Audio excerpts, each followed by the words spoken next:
Hey everyone, Mythic ODM here. I've been playing Dungeons & Dragons and other tabletop RPGs since 1984, so yeah, I've been doing this a pretty long time. I'm so old now.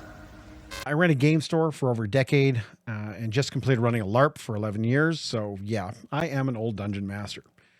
In this video, I'll be chatting about what happened in the past few months with Wizards of the Coast and the whole OGL debacle. My thoughts on it, where the game of Dungeons & Dragons will go from here. So let me give those that are not aware of what's going on some background. Back in December of 2022, Wizards of the Coast sent out what they call a draft contract to multiple vendors and competitors with regards to the Open Game License, or OGL for short. Let's back it up a hot minute and explain what the OGL was, and what they tried to change. The OGL was first introduced with Dungeons & Dragons 3.0 and 3.5. This agreement allowed anyone to create content using what is called a System Reference Document, or SRD. The SRD held all the rules of Dungeons & Dragons that you were allowed to make content with, such as monsters, races, classes, feats, and more. There's an ongoing debate whether the rules were ever copyrightable, as there's case law stating rules cannot be copyrighted, only images, stories, etc. Take Monopoly as a quick example. You cannot copyright the rules of rolling dice, moving pieces around a board, etc., but the design of it, the way it's presented, is copyright. Now, I'm not a lawyer, so this is not any way, shape, or form legal advice. Back when 3.0 came out, Wizards of the Coast opened up D&D with the OGL and the SRD, and individuals and corporations were able to produce maps, adventures, what we called splat books with new rules, races, prestige classes, monsters, the whole shebang. Now, when 4th edition came out, Wizards of the Coast decided to create a new license, which placed a lot of restrictions on what people could create with the rules for it. Lots of players were not interested in 4th edition, and it died pretty quickly as an addition.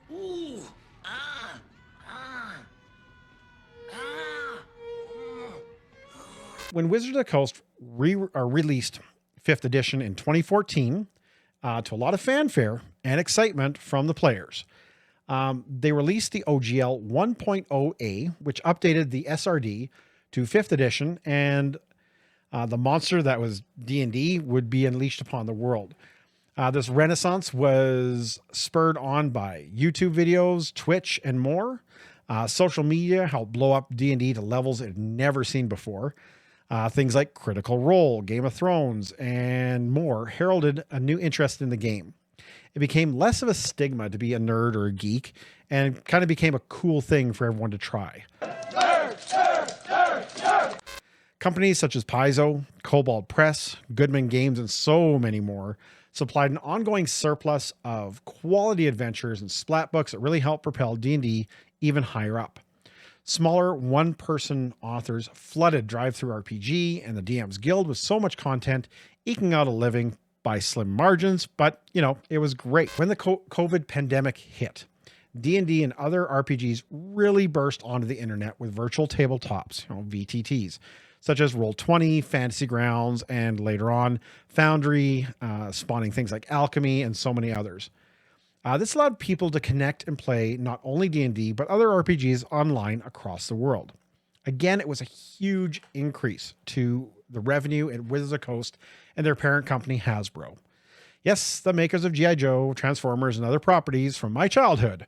In the meantime, Wizards of the Coast has begun playtesting for a new edition of D&D, which they originally called 1D&D. Now, let's fast forward back to December of 2022. During an investor call, Hasbro basically told their shareholders that the only real thing making the money is D&D and Magic the Gathering, and that D&D is under monetized. That means they believe there are more ways to drain money from their customers. There was a lot of chatter about corporate heads having derogatory terms for paying customers, and a view that everyone was pretty much just a walking wallet. To that end, Wizards of the Coast sent out what they called a draft contract, which is not what a contract is, but they still say it. This new contract highly restricted what creators could make and when they would have to start paying WotC a ridiculous cut of their earnings, not the profit, but the earnings. And they could change those clauses at any time. They had a clause in there basically saying that anything created by anyone became property of Wizards of the Coast, who could do with it What they wished included repackaging the work and selling it, and more. The word barbaric was thrown around a lot in January. It was a long few weeks. They also said they were going to kill the OGL, and everyone had, I believe it was a week, maybe 3, to sign this new contract or be forced to stop selling anything 5th edition related. Needless to say, the internet exploded. Every content creator with a Twitter account, YouTube, or Twitch present went on the warpath, and justifiably so. No, no, no, no, no, no, no, no, hell no, no, no, I refuse, no. Wizards of the Coast and Hasbro went social media silent. There was an open revolt happening with the player base.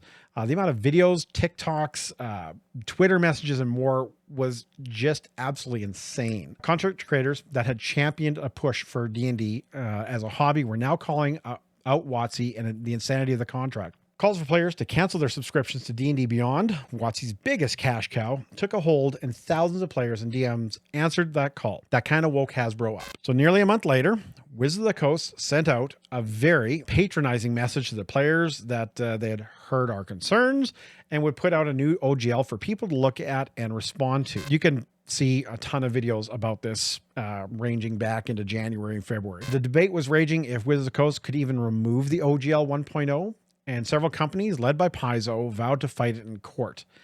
There are some legendary videos about the debate from other creators that are worth watching if you're interested in the minutia of contract law. When a new OGL came out, there were so many more missteps. I really wondered if Hasbro actually had any lawyers look over this, so they just tossed a whole whack of words together. Still another VTT clause that would kill all their competition. There were still so many sneaky limits they tried to put in place, and they were called out to it by an enraged group of rules lawyers.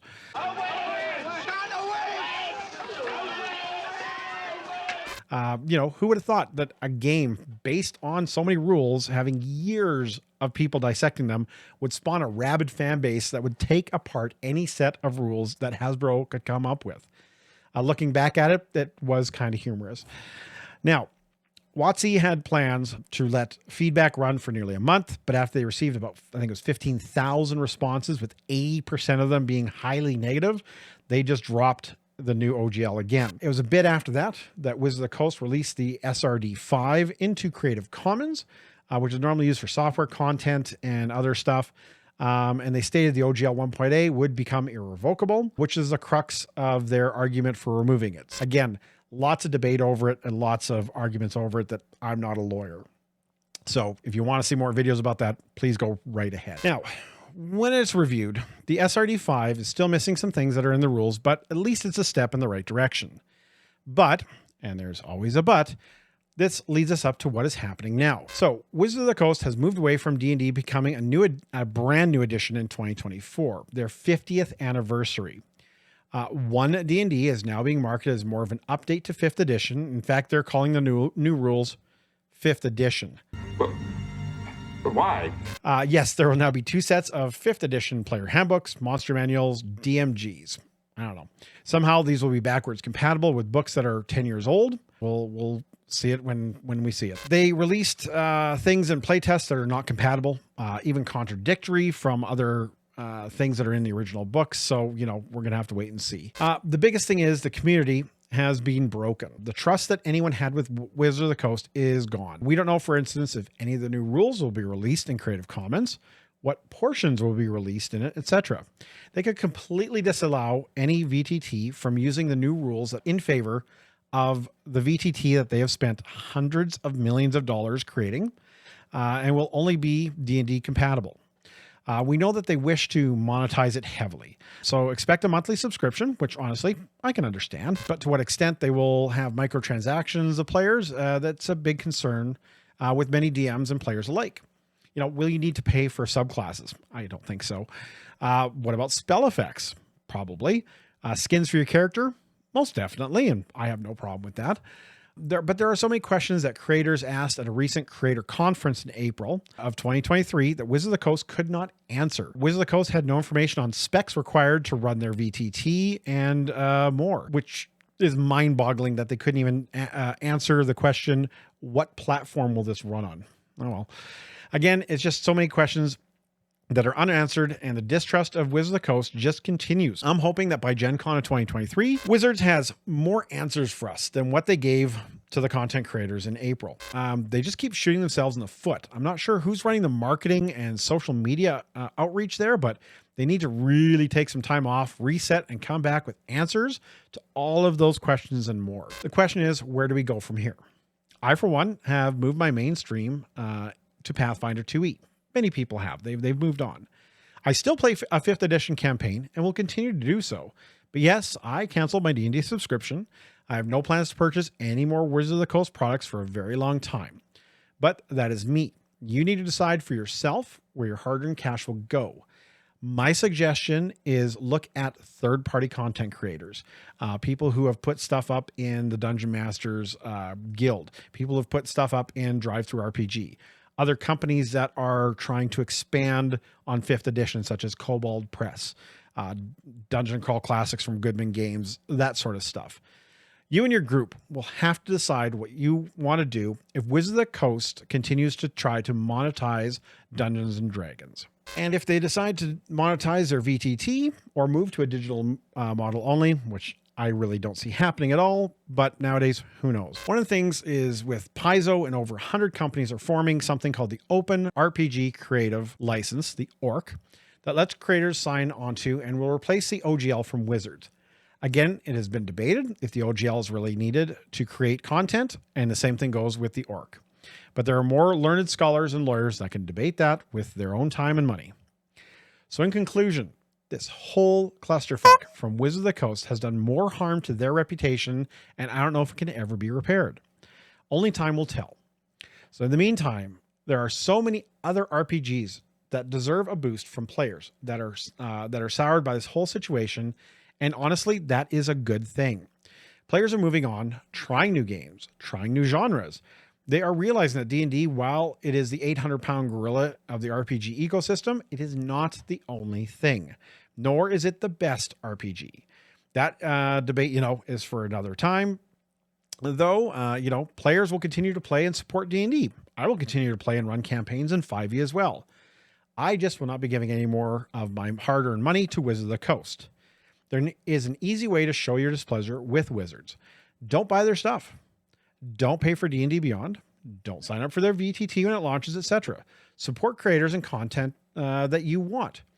Corporate politics should not come into play. But man, Wizards is not making it easy for me or a lot of people to want to support them. Oh well. As always, thanks for spending your time with me in this crazy life of being a game master. If you're interested in more content, please subscribe below or click the bell for notifications on new videos. Comment below on things you're doing and creating. I'd love to hear about it. Ask questions that you may have about games in general or specific questions, and hopefully I can help you out. Let me know the topics you want me to talk about or game systems you'd like me to see covered, and I'll just add it to my list. Hey everyone, just had to throw this on the back end of the video because I recorded this about a week ago, and what a difference a week makes in the corporate blunders of Wizards of the Coast. So just last week, Wizards of the Coast sent the Pinkertons, basically a corporate goon squad, Magic the Gathering content creator's house because he managed to legally get a unreleased box of cards and he unboxed them on his channel. So a bit more to this story. The creator likely got these in error from a distributor.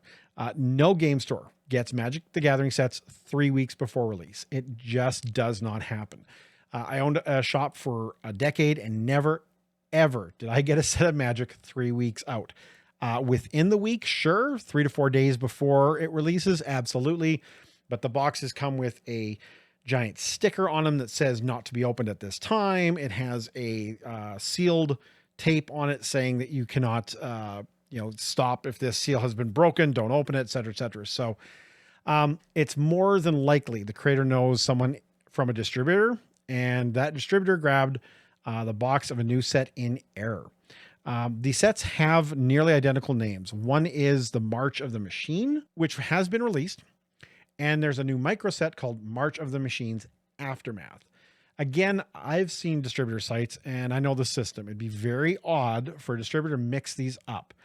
Normally has a new set has a big ass warning label on them with giant release dates and stuff on them. But you know, it is what it is. So fast forward, the creator opens a box on YouTube, and Wizards of the Coast apparently lost their minds. They claim they tried multiple ways to contact this gentleman, and then the head of Hasbro, who used to be a higher up in the Pinkertons, hired the company to basically threaten and illegally seize the guy's cards through hollow threats of fines and jail times.